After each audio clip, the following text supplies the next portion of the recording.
Hello and welcome. Welcome to Freedom in Lockdown.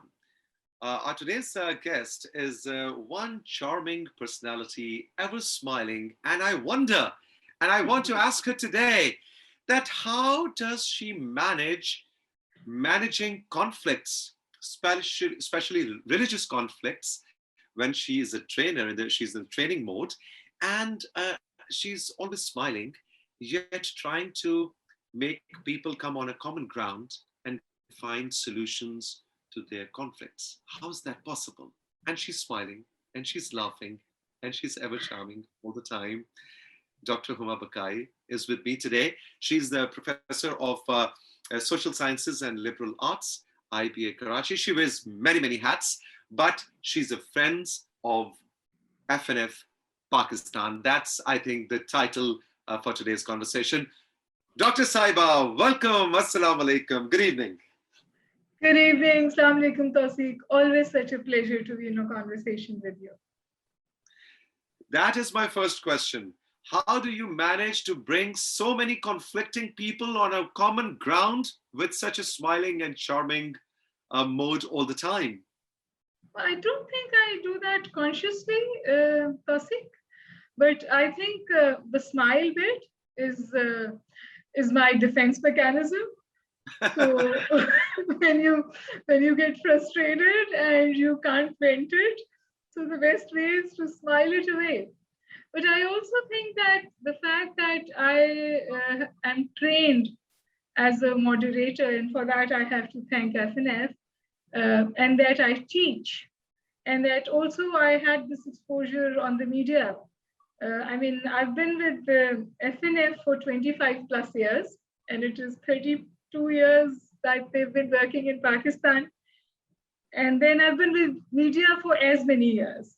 So I think all of that, and you've been on the media, you know how it is that your media presence just grooms you to manage your emotions in a fashion where you do not want to offend people, especially if you're moderating events.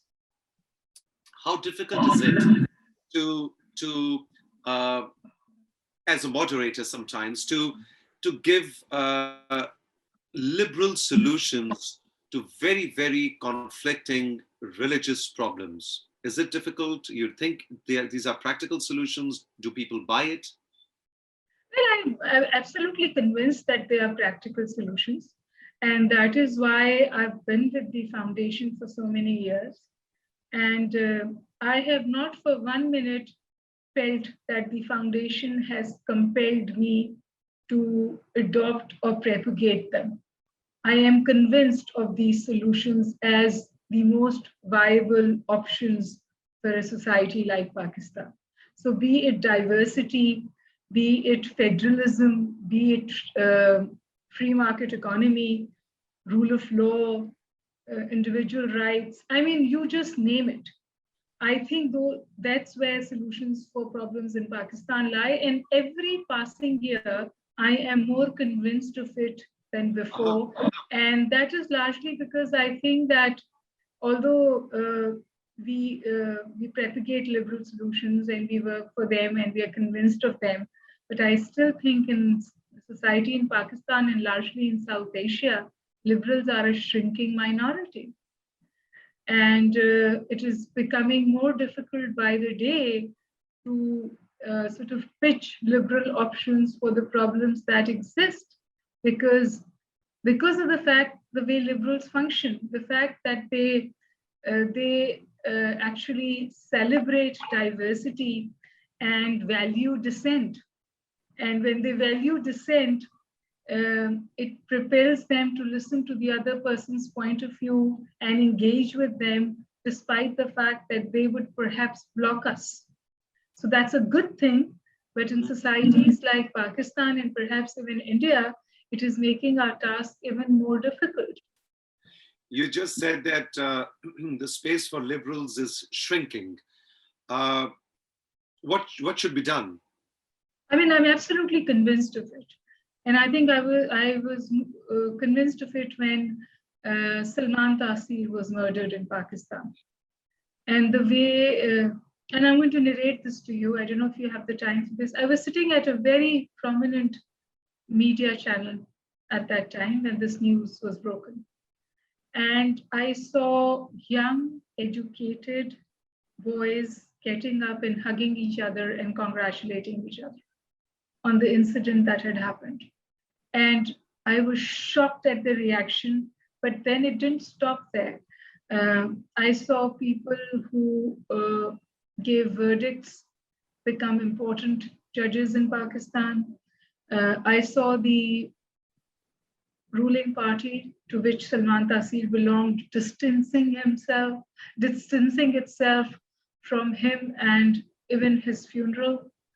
And all of that was also very shocking, but it was also very saddening and sobering. And also how we are very reluctant to completely voice our point of view because we are scared of the reaction it is going to trigger and how it can actually cause harm to the individual. So you spoke to Zafrullah, we know that his house was vandalized at a time. I was doing a training for FNF in Multan, and we had to ward off an attack. Muhammad Anwar Saab is witness to that, and various such incidents. In fact, you know, I say this with a lot of sadness that we've actually discontinued the trainings on secularism in Pakistan, because despite the fact that we've constantly propagated the fact that secularism was never being without religion. And I'm going to revert to Urdu here. It was never la diniyat. It was also always mazhabi rawadari. I don't even like to use the word tolerance. I like to use the word rawadari, which is a total acceptance of the other's faith and the freedom, the whole concept of having this freedom to exercise your religion, but not allow it to interfere with the affairs of the state. And we know we're seeing this in India and Pakistan. Pakistan has been on that slippery slope, and it's finding it very difficult to crawl back up, despite all the tall claims that are made. And I see India going down that slippery slope, and it scares me. Yeah, it scares you. Yes, the feeling is mutual, absolutely. But is the situation that bleak? Do you see a light of hope? No, I don't. I don't see a light of hope, except that we have to keep at it and we have to keep working and we can't give up. That, of course, is what I. That's how I see it, and that's how I sort of try to act. So I write about it and I talk about it and all of that. But You're very yes, but at the same time, I see that the forces that are being unleashed in the society are very difficult to curtail. And the government and those people who completely understand how toxic and dangerous they are very reluctant to confront them for political reasons or for just self-preservance. So the way the situation of Tehreek-e-Labbaik Pakistan unfolded in Pakistan is unfortunate, and how now it is impacting our foreign policy decisions and options, and how I see a very defensive government trying to have these two faces, one for the masses and one for how the international community would like to view them. This is not going to fly. We live in a global village now. Pakistan is a country that works under international searchlights. So only talk will not take us anywhere. We'll have to walk this talk. And I don't see this walk my talk happening. Huma, what were your aspirations as a young college student? Did you want to be what you are today? Actually, no. I, like a very timid Pakistani South Asian woman, got married at a very early age. Did I hear you right? Sorry? Did I hear you right? Yeah. Absolutely. Timid, very, very conscious of what is expected of me, wanting to tick all the right boxes. So yeah, I was all of that. I got married, had children, and then decided that I can't do this for the rest of my life. And this is what I want to say to all the young girls who are listening to this. that, a lot, and I've been in teaching all my life. I've been teaching for some 25 plus years now. So even today, a lot of girls would come to me and say, Madam, meri shadi ho rahi hai. And then I would turn around and say, ke, shadi ho rahi hai, intakal nahi ho raha. I mean, you're getting married, but you're not dying. You still have a life after marriage. You're still an individual after marriage. You can still follow your dreams and your aspirations after marriage, because that, Tauseeq, is my story. I was a stay-home mom for straight 8 years. Really? And yes, and then I took up my studies and I went on to do my master's and my MPhil and my PhD.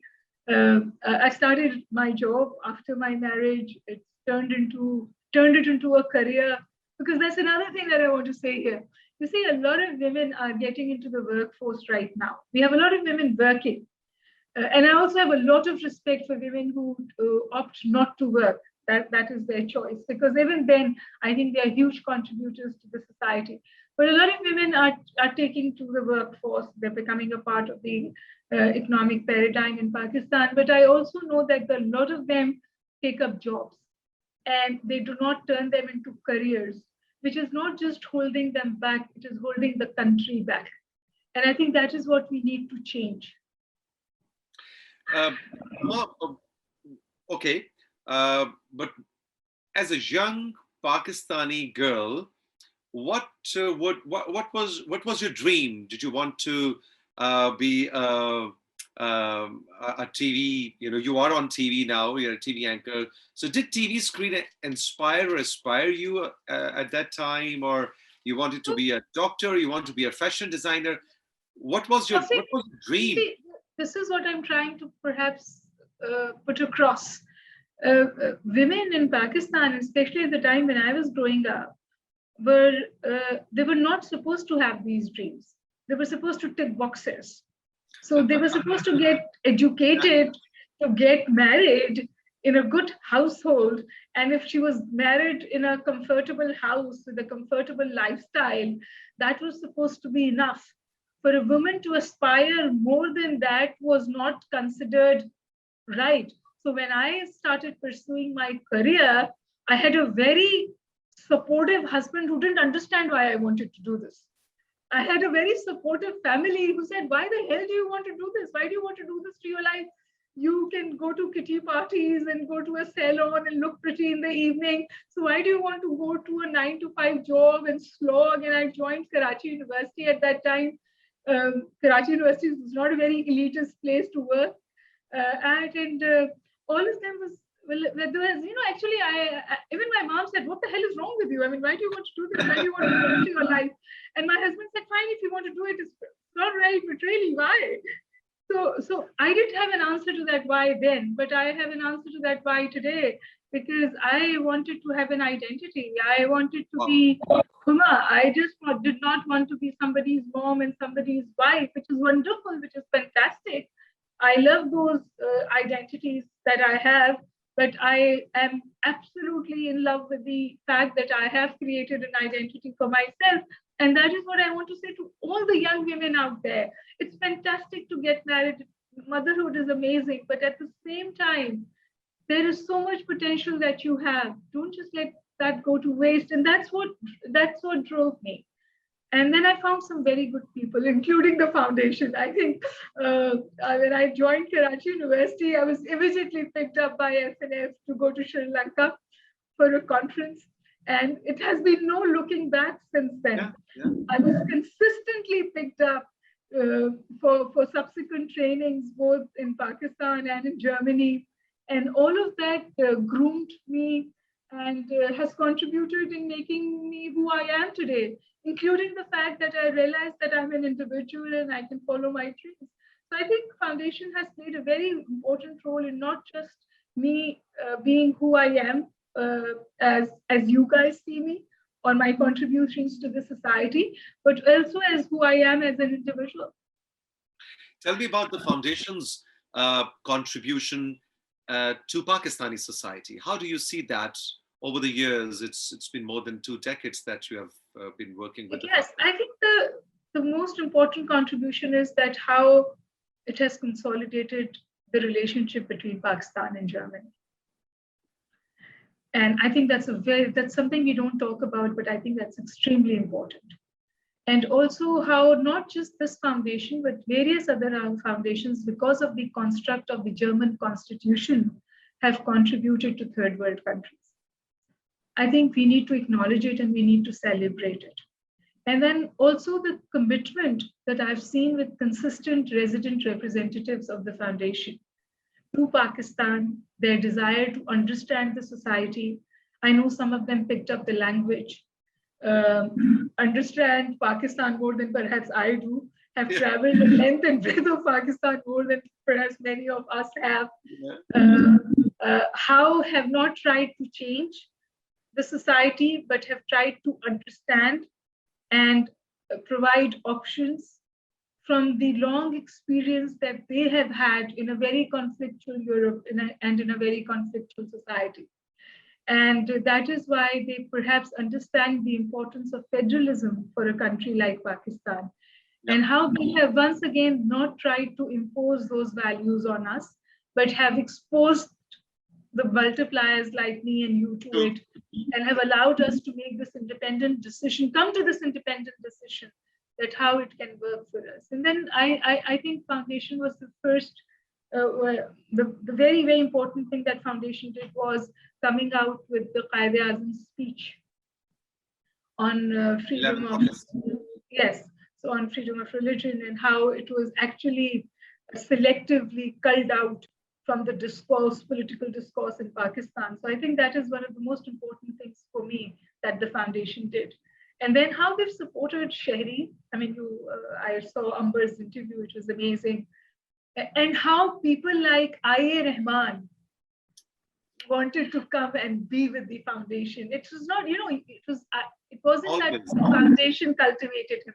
It was also that I.A. Rahman was completely comfortable with being with the foundation, where he had this international understanding of human rights, and also how some organizations and some NGOs have worked to the in a negative fashion in our society. So I think names like I.A. Rahman and others have been associated with foundation in itself is a testimony of the kind of work it is doing. Absolutely. And I remember about 2 weeks ago when Brigitte Lam and Anwar Saab, we were on a meeting and we were finalizing names because there's so many good names, the friends of foundation, and we said, okay, we need 10 of them, not the top 10, but just 10, and I said to Brigitte, I said, I'm missing Rahman Saab today. I wish, if he was there. Obviously, we wanted to start the series with I.A. Rahman, but may his soul rest in peace. And I'm so very happy that you mentioned him today in the conversation. And not, in Tauseeq, perhaps people that you've chosen to interview are more prominent, and their face is known in the society, and they've acted as active multipliers for the FNF, not just for FNF, but I think for the values that FNF propagated, which are good for Pakistan. But I'm also sure that there are probably hundreds and thousands of silent multipliers out there propagating these values. Because I think I went to the Gumazbaq Academy thrice, and I'm sure there are at least thousands who've been exposed to it. And all of them are silent multipliers, so to say. So I think that the contribution that FNF has made in consolidating the norms of a civilized civil society is tremendous. Absolutely. Huma, the word liberal, has the foundation or the people like us or the other organizations who believe in a set of ideology, have we been able to make the Pakistani, especially young students, understand the real word of the meaning liberal when we use it? Or do you think it still has that connotation towards it? And what do we do about it? So the first thing that comes to my mind is that in every sitting that I've had with FNF, it was always freedom with responsibility. And that is the difference. I think it's not just about freedom, it's about freedom with responsibility, and it's also my freedom ends where your nose begins. Yeah. I think that is perhaps the most important paradigm of how freedom and liberalism is conceived. And that is what we need to propagate. And I'm also very wary of fascist liberals who completely compartmentalize themselves and refrain from engaging. Because I think liberalism is all about engagement. It is all about opening up and constantly remain open to new versions of whatever is happening in the society, understanding it, and then doing this collaboration to the liberal values. So I think an indigenous paradigm of liberalism is something that, to a certain extent, FNF was able to achieve. They did not, I mean, I remember we had trainings in Ramzan, and we would have seri, and we would have people fasting, and we would have iftars, and our German friends would be completely comfortable with those who chose to fast and equally comfortable with those who chose not to. So this element of choice, and I think that you're a practicing Muslim or a practicing, or you practice your religion out of choice and not out of compulsion, your faith is just far more stronger. And I think that is what was Yeah. endorsed by liberalism. The whole element of choice, where it is not imposed, where it's not a compulsion, where you make an informed choice. Huma, you're dealing with students, you're dealing with youngsters every day for the last 25 years. And you're dealing with students who are from the elitist institutions like LUMSs and IBAs and so on. And you're also dealing with students who are not from the elitist institutions. Do you think there is a difference of mindset, especially in the context of liberal approach, liberal solutions towards society? Or do you think that, both the mindsets are on the same level? Is it a same altitude flight for everyone? Tauseeq, that's a very difficult question to answer. And the reason for that is that, unfortunately, what has happened in Pakistan is what I called educational apartheid. Wow. So we have created, we've turned education into a privilege. It's not a right. And in a society like Pakistan, turning education into a privilege is suicidal. And that's exactly what has happened. When we went to I went to a privileged school, so to say, a private school. But then when I went to the university, I went to a public sector university, where I rubbed shoulders with, the atmosphere was almost classless. You see, so you rubbed shoulders with people from interior Sindh, and you rubbed shoulders from people who came from a different social class, had different views. And I think that contributed a lot in me understanding what the society really like. And the society always has different shades. It can't be one shade, it has different shades of gray. And then I taught at Karachi University, at a public sector university, for 10 years, and I realized that you can't judge people, their intelligence and their understanding, by how fluently they speak English. And it's ridiculous to do that, but unfortunately we continue to do that. And then, of course, I joined IBA, and I realized that there again was a distinction between students who came from the A-level background and students who came from the metric background. And I could see this distinction. And 4 years that we worked with them, we tried to close that gap.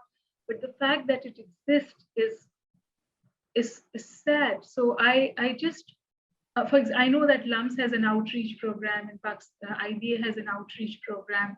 But I think, this is not enough. I mean, what this country needs is an education emergency. Seriously, we are churning out, and I hate to say this because I've been associated with education, and it's my life.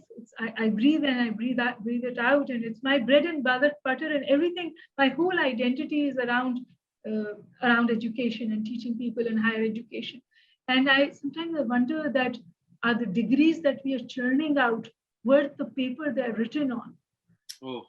And is our thrust towards quantity is a huge compromise on quality. And we've already started to pay the cost for it. So I think, and there's so much that needs to be done there. And once again, we've been hearing about madrasa curricular reform, and it's a disaster. We've been hearing about higher education reform, and it's a disaster. We've been hearing about, our metric system and the fact that our governments are even unable to curtail cheating. So what have we inculcated in our children who think that getting a grade by hook or by crook is enough, not realizing that grade doesn't mean anything if you haven't acquired education, if you haven't acquired a skill, and how our children and their parents, I mean, I know parents who facilitate this. They will talk to you. You're right. You're right. They will, they are networked, they'll get their children admitted. And then these same set of parents are very happy to send their children abroad where they actually have to compete. So, and I would want to actually bring the rule of law paradigm here. These same parents want the rule of law in Western societies attracts them, merit in Western societies attracts them, but they're ready to flaunt it, counter it, bypass it in their own surroundings because of the fact that they are elitist, they're powerful, they're networked, and they can get away with it. And I think this has impacted not just education, all sections of our society. True. Huma, now I come to my favorite question for the session, which I ask everyone. Mm-hmm. In a way, you have answered that previously, but since my audience, they want me to ask that questions directly to, and that is, if you are given a magic wand, what is one thing about this country that you would want to change overnight? I think I would want to change the status of women. Status of women? Yes. And I think it's going to change the society. Of course, education has always been my priority, but I think it is how, as a society, as a state, as people, as in our homes, in our schools, in our colleges, in our universities, we have failed our women, and we failed them terribly. So whether it is our girl child who's out of school, or the malnourished child who dies before the age of 2, or is eliminated before her birth, or the kind of options and choices we offer her once she becomes an adult, the fact that we still have the stupid pink ceiling and we still have the stupid glass ceiling, and we are still debating if women contribute and add value in boardrooms and in corridors of power and on decision-making tables, and I don't see enough of them there, tells me that it's going to take a very long time for Pakistan to go for the turnaround it is looking for. Would you like to walk the corridors of power one day? Would you like to be the Minister of, I don't know, Education or Human Rights? I don't know what, but would you like to be in authority and power? Tauseeq, I don't think politics is bad. I think politics is very good. And more young people should join politics. But I also see that how corrupt, unfortunately, politics has become in Pakistan. So I think I'm too old for this now. I have a career trajectory and I'm doing what I'm doing. But what I want to say to this, every young person watching this is that please exercise your right of vote. Please, please, please do that. And also become a part of the political discourse in this country. Because if you want a different world for your daughters, and if you want a different world for your sons, that is what we need to do. We need to become a part of the political discourse in this country. Huma, you have been associated with the state TV for 10 years, with a couple of private channels for many, many years. So as a TV current affairs, politics moderator, anchor person, what happens in the TV talk shows? Do you consider that a political discourse? Is it contributing towards better imaging of politics in this country? It has done one thing that, somebody said that if there wasn't freedom of speech, we wouldn't know how many stupid people are there all around us. So that's exactly what Love happened. The kind of exposure our so-called thinking elite get on the media also exposes them terribly. And allows us to see that there is actually no intellectual depth, so to say. But there's something else that I want to point out at. We started doing television some 25 years ago. I was very young girl when I started doing TV. And back then, all my colleagues were invited for foreign affairs shows or to comment on international relations, and now very few are. In fact, none are. So the whole idea of inviting experts for an opinion has actually dwindled in Pakistan. Okay. You have thinking all, knowing all anchors, and you have know all politicians, and you have who comment on everything. I see. So one that has happened. I think there is very toxic polarization of media that has happened. Absolutely. This corporate capture of the media that we have not been able to dissuade, and how state regulatory bodies, instead of regulating, became parties. True. Huma, what would you like to change about your life if given a chance? Personally, professionally? I'm going to say something extremely controversial, and this is again a message. This is again a message for freedom. This is yeah. So I got married really young. See, I was in my early 20s. I was 21 when I got married. I want to tell girls, don't do that. Acha. Okay. No, please don't marry this young. And I also want to say that to the parents. Don't marry off your children very young, because let them make an informed choice about how they are going to spend the rest of their life. And I think that is extremely important. So you regret that? No, I don't regret that. I'm a grandma and I love it. I have grown up children and I love it. But if I was to turn the clock, I would want to be more mature when I would enter into a relationship. And I think my struggle would have been less tough. And moreover, I don't think a lot of girls who have a lot of potential are out there wasted because they did not have the kind of support I had to become who I became after marriage. True. And I think and then I also want girls to enter marriage with this implicit understanding that they still remain individuals and they are still human beings, and they should work towards making a marriage work and build a marriage, but it does not mean that they have to tolerate abuse. It does not mean that they have become second-grade, second-class citizens in a society. Religion does not say that. Your marriage contract does not say that. So let not this society blind you into thinking this. Huma, thank you very much. Thank you, Tauseeq. Loved it. Thank you for allowing me to vent.